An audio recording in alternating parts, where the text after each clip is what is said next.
new question marks over the veracity of Princess Lilibet's birth certificate, and it also raises serious concerns about whether Meghan Markle has been honest with the public about her daughter's birth. I have spoken to doctors, nurses, many women who've given birth to children, and all of them say the same thing. Those photographs of Meghan and the way the baby bump performed are totally unexpected, and they're not aware of any baby, any pregnant woman who is genuinely pregnant having her bump perform the way Meghan's has performed. Meghan Markle is back in the intense spotlight, and this time it's all about a single document. People are talking non-stop. Reports are swirling after Lady C stepped forward with some pretty explosive claims about Lilibet's birth certificate. And right now, the internet is in total meltdown mode. So, what exactly was revealed? And why is it causing such a massive global reaction? From royal watchers to casual fans, everyone has an opinion. The tension is impossible to ignore, as questions build and speculation spreads like wildfire. All other royal babies in the line of succession have had their births signed off. Princess Eugenie, Princess Beatrice, Sarah York, Diana Wales, Catherine Wales, you name it. Everybody knows where the babies came from, at what time, with proof. The only two children that there is no proof for is Prince Archie Bunker and Princess Lily. You better hope that she's really entitled to what they claim she's entitled to. Many are asking, what does this mean for Meghan and Prince Harry's carefully guarded private life? Is there more to the story than what we've heard so far? Or is this just another wave of controversy hitting the royal circle? The timing, the claims, the reactions, it's all raising eyebrows. People are watching very closely, waiting to see what happens next. This situation is getting more intense by the minute. Fresh details are popping up around Princess Lilibet's birth certificate, and people are looking much closer than before. What once seemed like a routine detail is now a full-blown talking point. Many are wondering, does everything shared with the public actually line up the way it should?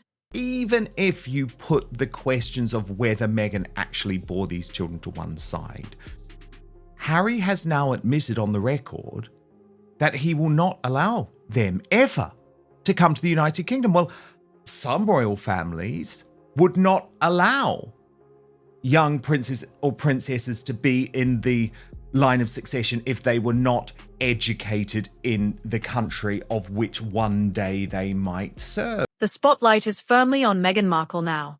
Some voices are raising concerns, asking if the full truth about her daughter's birth has actually been made clear. Now, here's where things really heat up. A royal-focused content creator, Paula M., has been digging into documents already in the public domain. She's pulling from official records shared by major outlets. The key focus? A specific identification number on the birth certificate. And it's not just random digits.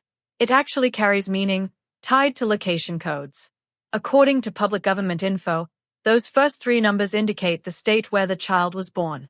Suddenly, every single digit matters way more than expected. And this is where eyebrows really raise.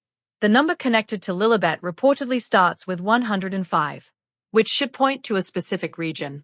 But here's the twist that's got everyone talking. I want you to pay attention to this number right here. The 105-202, the 105-2021, 163-206. That number is incredibly important.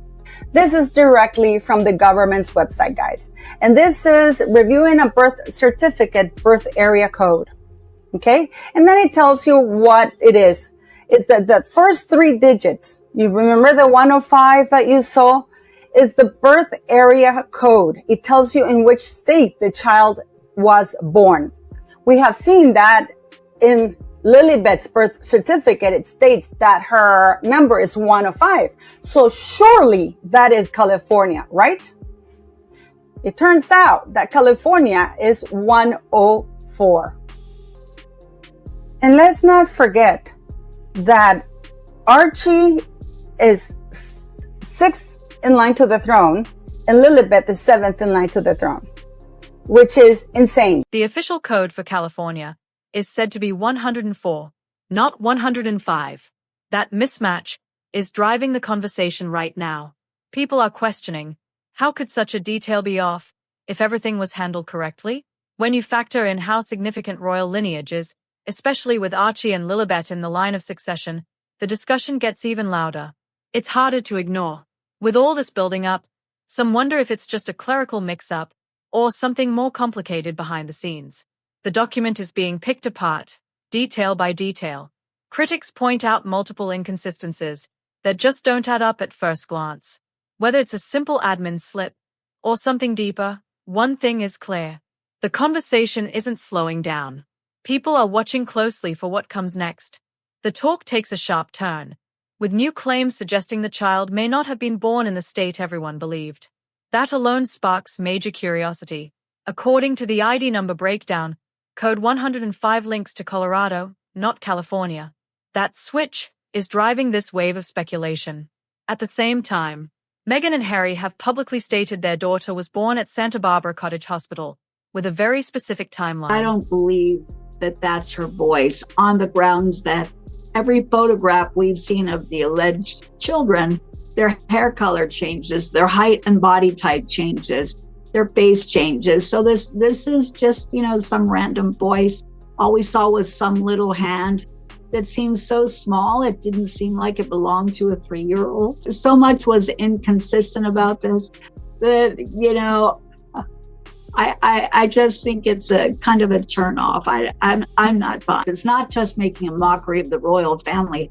They're making a mockery of the United States Constitution. Correct. That prohibits the use of royal titles, especially in American politics. And Harry and Meghan, can't be ignorant to this fact. They've used the titles against congressional advisement on continuum, preceding public, even political speeches. So they simply can't do it. It creates a false sense of elevated status and reliance that the public have. But now, critics are lining up details from that story, questioning how it all fits together. There's mention of a detailed narrative about the day, including a stop for food on the way to the hospital. Some see that as an unusual detail, given the situation. These small elements are back in the spotlight. Observers are trying to figure out if the story holds up under inspection. And it doesn't stop there. More attention is on the medical professional connected to the birth. Claims say her practice shut down shortly after, leaving patients needing alternatives. On top of that, discussion about her household ties to advanced fertility expertise. It adds another layer of intrigue for those questioning the timeline. None of this is officially confirmed, but it adds fuel to the fire. What makes this stand out is the comparison to past royal births. Traditionally, every detail for children in the line of succession is clearly documented, verified, and signed off. Little room for confusion. From Princess Beatrice and Princess Eugenie to Princess Diana and Catherine, Princess of Wales, the public record was always clear. That transparency is now a benchmark. People ask, why does this feel different? It leads to one central point. If there are discrepancies, even small ones, many believe they should be addressed openly. With Lilibet and Archie in the line of succession, the expectation for clear info is higher. Whether these are misunderstandings or need deeper explanation, the demand for clarity is getting louder. The attention isn't fading. Now, the discussion hits its most intense point. Some claim there's a lack of publicly verified docs, compared to what's expected for royal kids.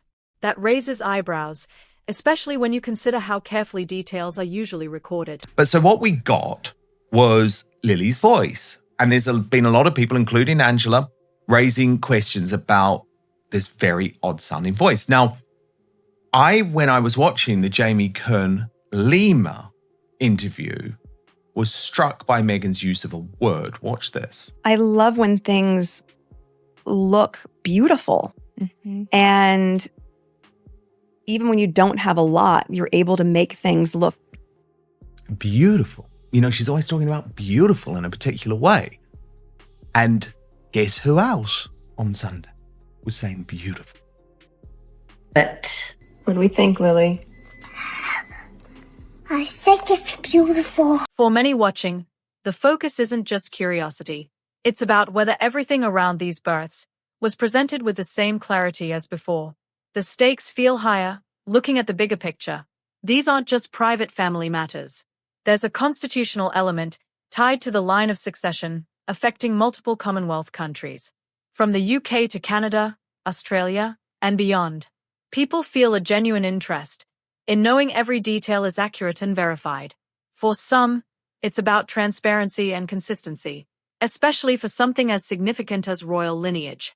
What's fueling the debate is the idea that there are only a couple of explanations, both creating serious talk.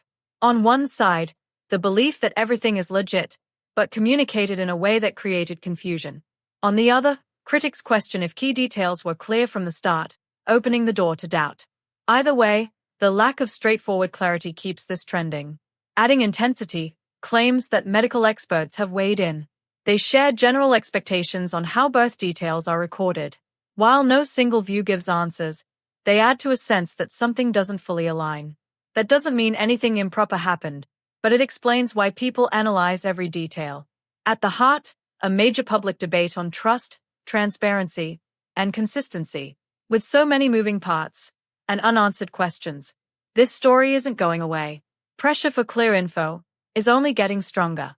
Now, things feel even more intense. The focus shifts to visuals, widely circulated online. Critics point to past photos of Meghan during pregnancy, claiming her baby bump raised questions. They argue moments didn't look typical, adding another layer of speculation.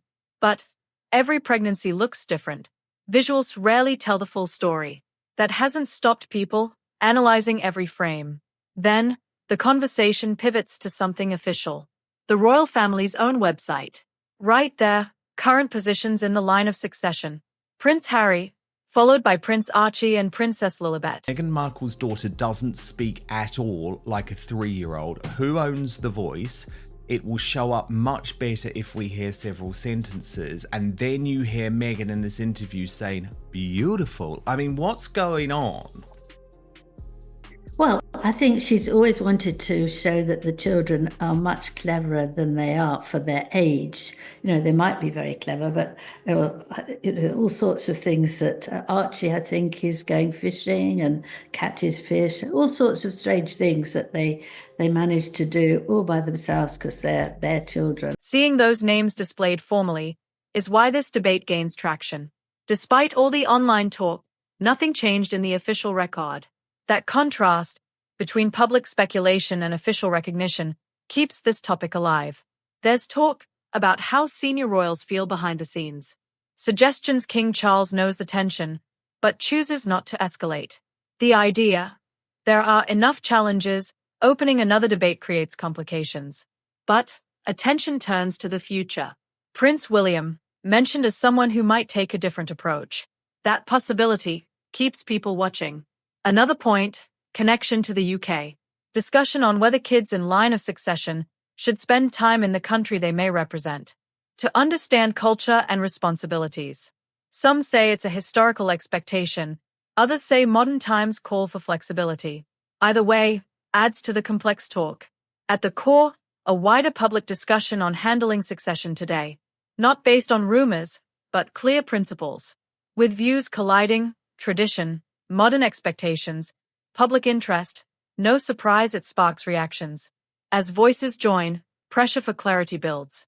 Now, another sharp turn. Moving beyond birth certificates to national identity. Potential fallout of opening this debate widely. Voices warn, if succession becomes a public argument, it could spiral. The concern, conversation may not stay on protocol. It could expand to the monarchy itself and its place in society. Growing argument, introducing this debate now, could trigger strong opinions.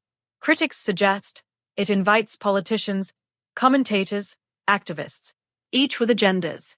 Focus shifts from succession rules to leadership and national structure. That possibility, why some say handle with caution. Another layer, the monarchy operates across nations, not just UK. Unlike systems where decisions are quick at the top, this needs coordination. The hair color on these children keeps changing. Where, there's one picture where this alleged Lilibet has sort of a sandy blonde hair from a distance. And then she's got bright, stark red curly hair. We don't know if, the Sussex Squad and PR have photoshopped some of it. But the bottom line for me is that there is no consistent reference, no real point of reference for the faces of these alleged children. We have no idea what they look like, if they have Markle genetics, we don't know what they look like. Any adjustment to succession isn't simple, requires coordination, agreement, consideration across governments. A process that slows things down, makes sudden moves unlikely. Because of this, a divide in opinion. One side calls for transparency. Clarity is essential. Other side feels pushing too hard, creates tension, unintended consequences. Balance between accountability and stability makes this hard to navigate.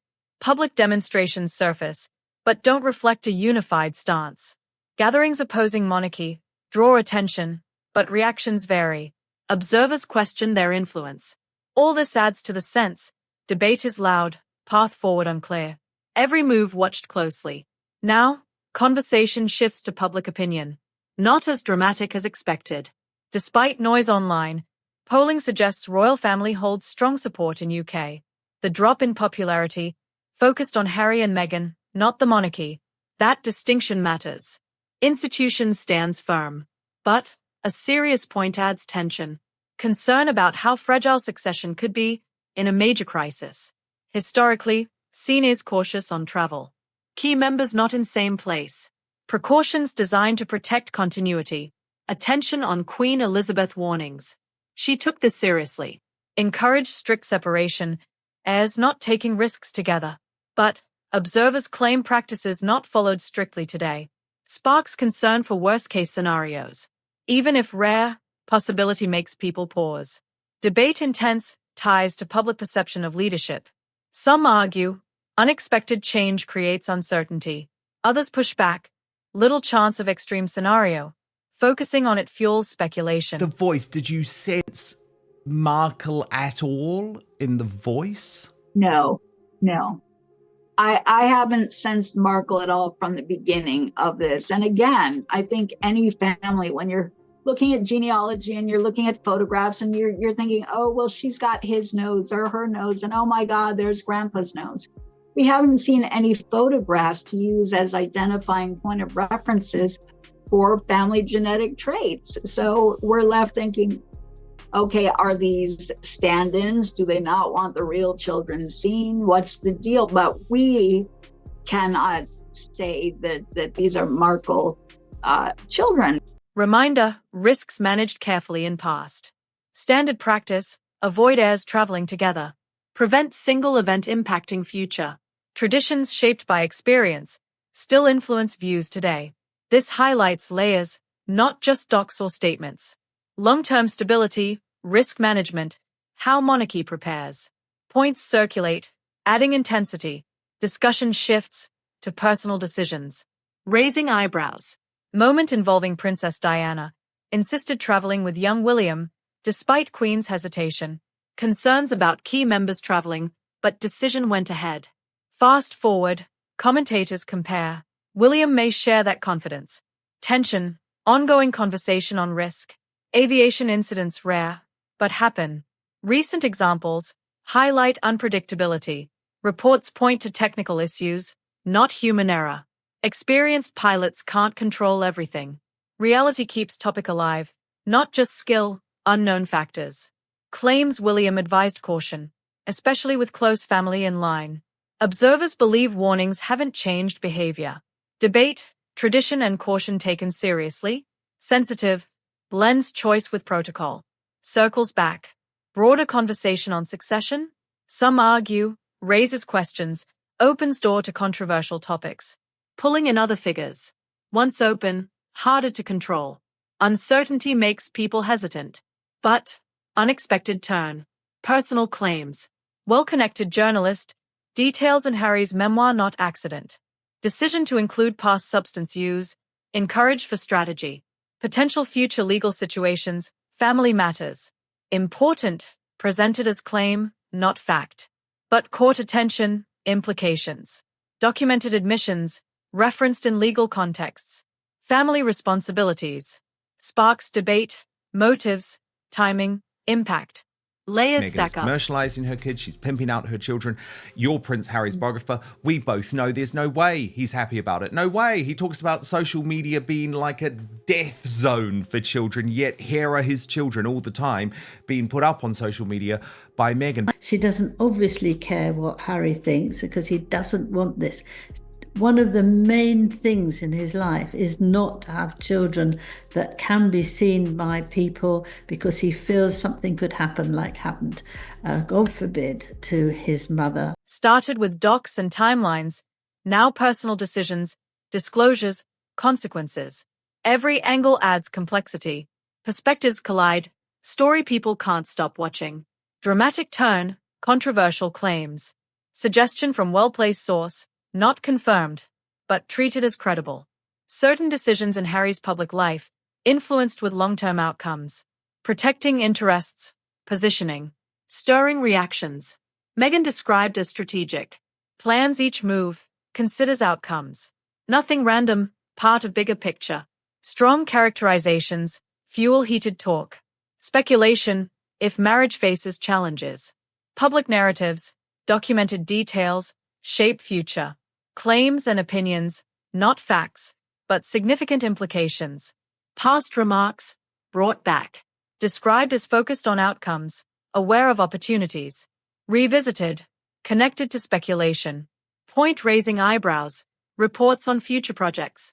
Publishing opportunities, early discussions, possible book on life events. No legal action, no denial, interpreted different ways. Conversation goes on. Intense. Speculation builds with unanswered questions. Claims, comments, insights, story has life of its own. Calculated strategy, or unproven theory, keeps people locked in. Spotlight shifts, media coverage. Packed with reactions. Major publication under fire, one-sided take on tensions. Criticism, analysis blames King Charles and William, sympathetic to Harry and Meghan. Imbalance sparks frustration. Narrative shaped deliberately. Language used. William described with outdated label. Critics say doesn't reflect role or workload. Responsibilities evolved. Portrayal disconnected. Charles framed. Leadership judged harshly unless family decisions made. Framing drives backlash. Discussion. Relationship between figures and media. Meghan contributed. Interviewed. Question if connection influences stories. Meghan is gradually showing more and more of them, and I don't think she cares whether what he feels or what he doesn't feel. The other thing, of course, is to not do what she's doing, which is advertising herself, because he thinks it's very, very bad for everyone, but she wants to do it for herself, and never mind the children. When Harry was asked about what he feels now about children with social media, he said, oh, mine are too young to do anything about that yet, which was just passing the question. He's very good at divert people from saying, oh, well, that jam or that crepe was absolutely disgusting. No, she doesn't want that. There's that little boy. Did you see that lovely hairstyle? Oh, she looks so sweet from the back. And isn't Archie growing? You can do all that, actually, and try and get away with it. And it's a shocking way to do that. It's a shocking way to use your children to help you get on like that.